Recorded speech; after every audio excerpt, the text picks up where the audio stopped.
the disc brake conversion is complete.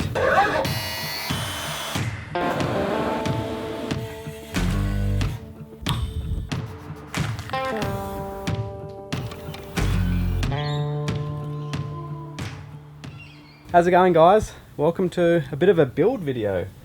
Behind me I've got my old Mongoose that I've been doing a heap of my bike packing trips on, and for years I've wanted to put disc brakes on it, so today's the day. These cantilever brakes have been working really well on this bike. Just the way it's all set up has been perfect and I've got no issues with them, but a while ago I brazed on some bottle bosses for these cages and they're kind of getting a bit rusty and I want to paint them, and my wheels that I've been running have had a disc on it for ages, so I thought before I do any painting I'm gonna weld on a disc brake tab. I still don't even know which brakes I'm going to use, but just for the sake of doing it I'm going to weld them on, and I don't know, I've got a bit of a random idea for something else and I just need a bit of practice, so this is going to be the practice bike. Got a couple of different tabs for the disc brakes, but to get these in the perfect spot you need to go to the ISO standards, and you can buy jigs but couldn't really find anywhere to buy them online, and I made my own. Hopefully it lines up okay.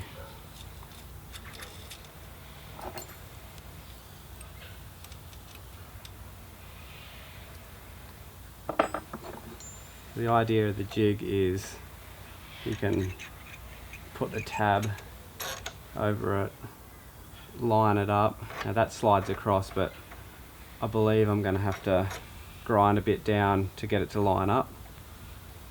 So a little bit fiddly at the back here, but that should work. But we'll see how it goes.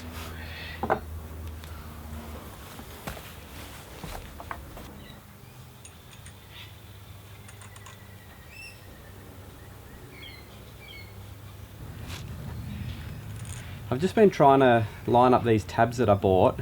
I've got two of them here, but neither of them really line up very well. I'm going to have to cut funny shapes out of them, which I don't really like. So I think I'll use this smaller one on the forks because it sort of suits well. But because it wasn't really fitting, I've actually just sort of cut up and ground up my own little piece out of some flat bar, which is a better shape. I still need to trim it down a bit more, and this little sort of mounted, rack mount type of thing is in the road, so I'm going to cut that off and I'll probably just drill and tap a hole into this, which will give me that new spot to mount a rack, sorry. But there is two holes at the back here, so I might not even need to do that, but at least now it's going to sit in there and line up a bit better, I hope. We'll see.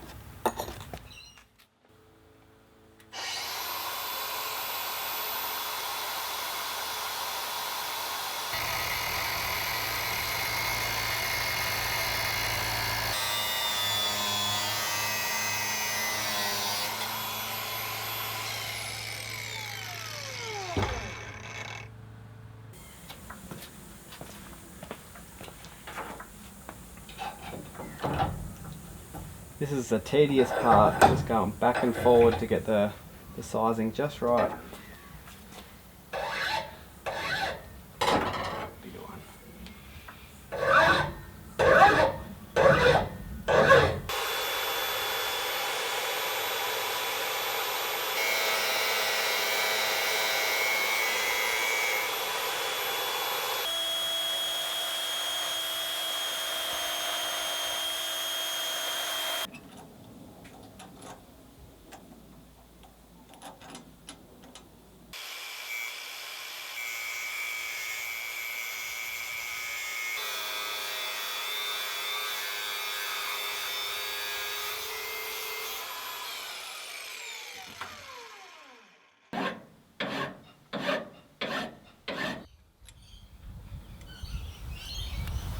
It is getting very close to fitting.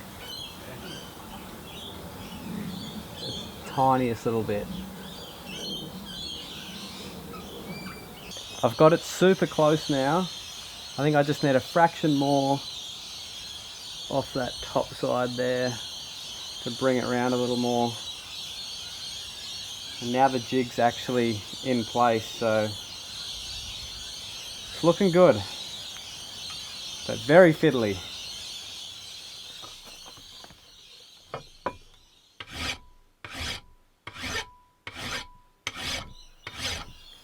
Alright, it's in there, and the jig is holding everything nice and square now. Holes are in the perfect spot.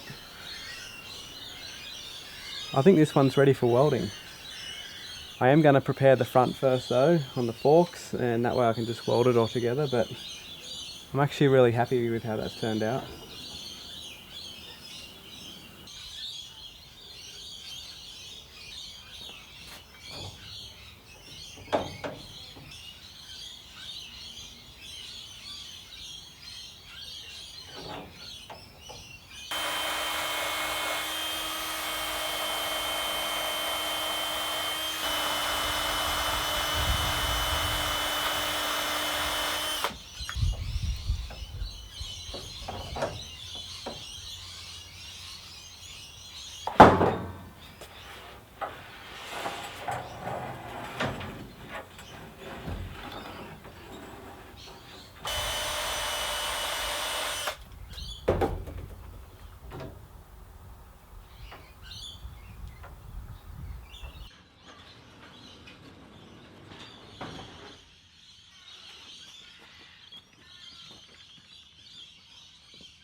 Alright, I am ready to tack it up, and hopefully everything's in the right spot. I've come into the shed because last time I tried to do some welding, was TIG welding out in that bench out there, and there's a bit of a breeze that just blows through the middle here, and it kept blowing away the gas, and I'm not the best welder in the world, and I don't know if it was just me or the wind blowing the gas away, but the welds were a little bit average, so I've come into the shed and hopefully they're a bit nicer today.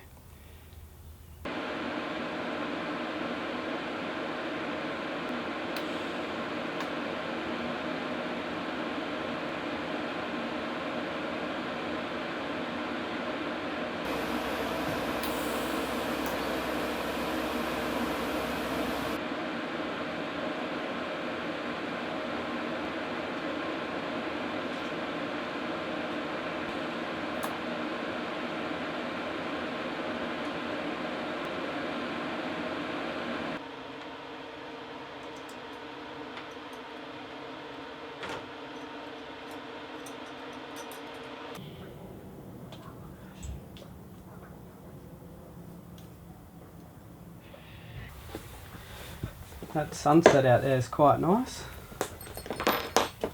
and this job's turning into a lot longer than I was expecting, but the moment of truth.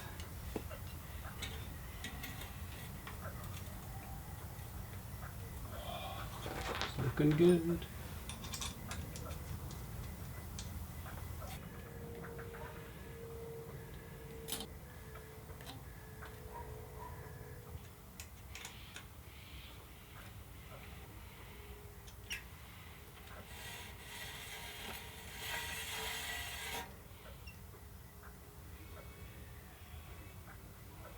She's good.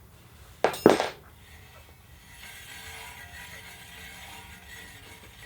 disc is a bit noisy.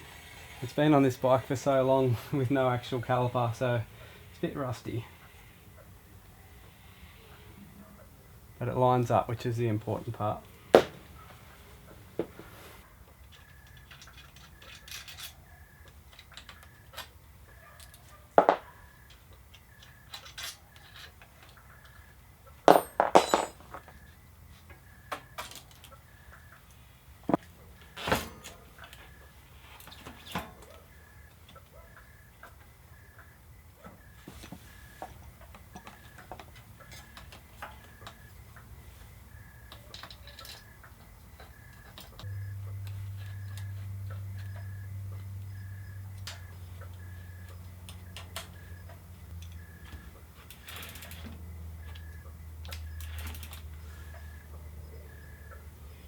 Fantastic.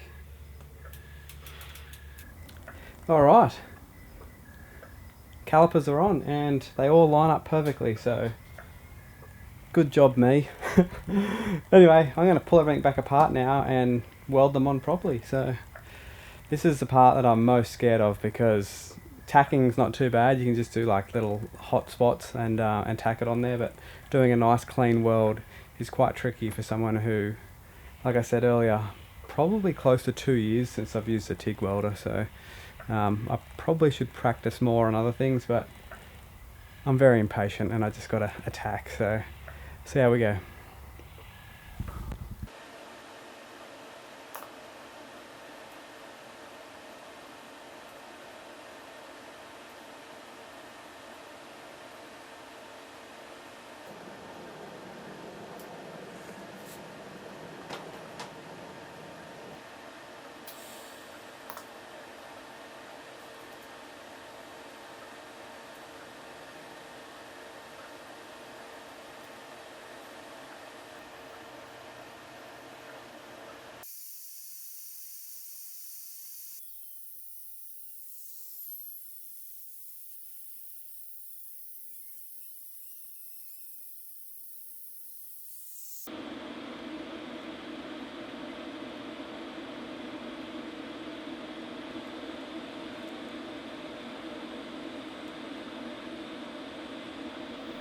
Well, that is all the welding done.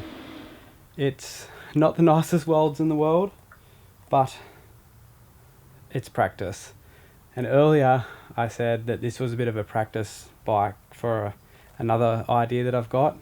Well, that other idea is actually building a bike, and I think I've got a long way to go before doing that. So I'm going to need to do a few more projects where I can just practice TIG welding a lot more.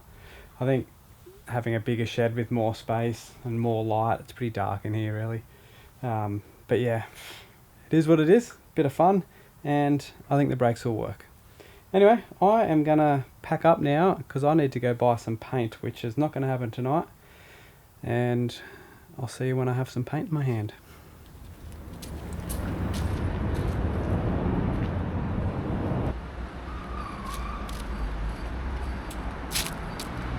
Well, I have some paint and I've come down to this nice little bit of bushland here. All the work so far I've done at Mum and Dad's place, but I live in a unit block and there's lots of cars and things around. Don't really want to be painting around cars. Luckily there's this nice bit of bush, so I've come down here to do my painting. I've also taken the forks off the bike. I thought it'd be easier to sand it back and paint separated, which is probably a good thing because when I pulled it apart, the bearings are quite dry. I've never pulled the headset apart before. The paint I've got a metal primer, and then I got a blue paint, which unfortunately is matte, but it's the closest blue I could find to the Mongoose. So I've also got like a sparkly, flaky type of clear, which I'm going to put over the top at the end, and hopefully that sort of matches it. But if it doesn't, it's not a show bike. I just really want to cover up all the welds so it doesn't rust, and that's good enough. So let's go do some painting.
Alright, the primer is on, and I can instantly see why people sand back their whole bikes or strip them or get them sandblasted, because in between the paint and the sanded section you can see little marks and things like that, and the paint is also exposed how bad my welds are. But anyway, I'm not too fussed.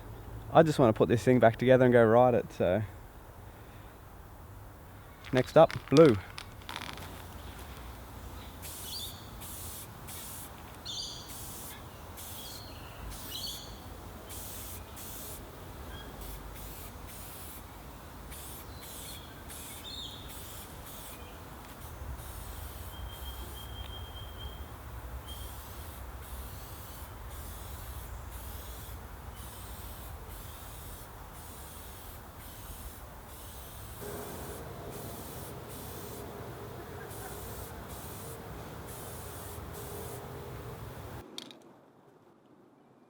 These two blues, they're very different. On the can, I thought it looked a bit darker, but yeah, it's not. It's very different.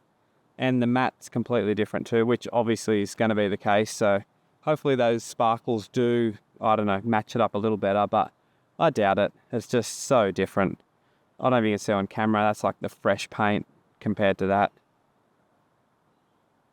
This is going to be a bit of a rough build. But that's what I'm all about.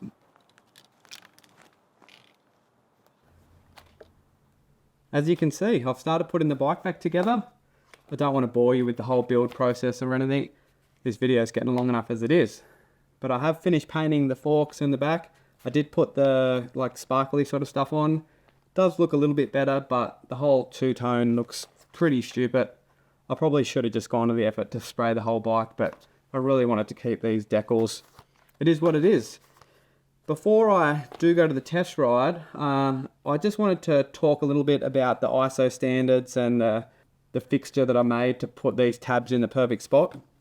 The idea with it all is if you change different rotor sizes or different calipers, you can get different brackets and everything just fits. If you welded that in the wrong spot, it might work for one particular bracket that you've got, but then if you want to change it, nothing works. So for example, that's for the rear. I've got a front 180mm bracket here because that's a 180mm rotor. Now when I bolt that on there, it's going to go like so. And then when I've got a caliper, it's going to line up perfectly. Now, if I decide I want to put that as a 160mm rotor, then I'd need to get a new bracket, one that's designed for 160mm. Now on the first bike that I did a disc brake conversion with, I just made my own little template and we welded that on there and it worked fine, but I couldn't change brackets, I couldn't change rotor size.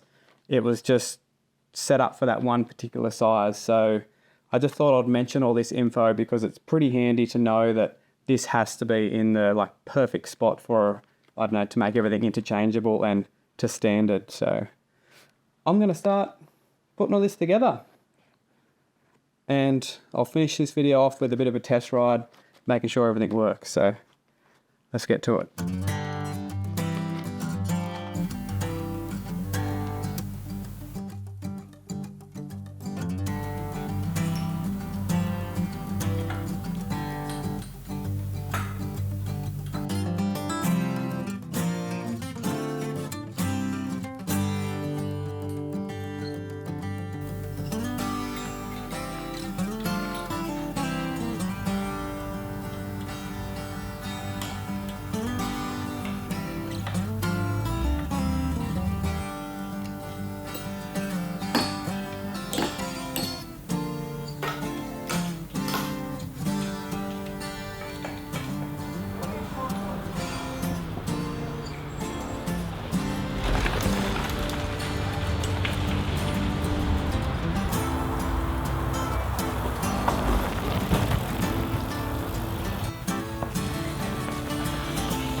Well, there we have it. The disc brake conversion is complete. Everything went pretty well. I did a ride 2 days ago where I was going to film this ending, but didn't end up filming anything. But I did notice a little bit of the paint started chipping off. And it was a pretty big ride. I did 65 kilometers in the end. So that was a good test for the thing. And next week, I'm gonna go on a bike packing trip on it. So looking forward to that. But all up, brakes work pretty good. I'm still a little bit funny about converting it to disc brakes because the counterlevers on this did work really well, but I kind of just wanted a project to film, so that's why I did it. Anyway, good times. Oh, I also put a new front basket on too. This is just one that bolts onto where the old brakes were. It's pretty cool. Anyway, hopefully this was kind of entertaining, and if you've stuck around this long, thanks for watching. See ya. Oh, I feel like a weirdo.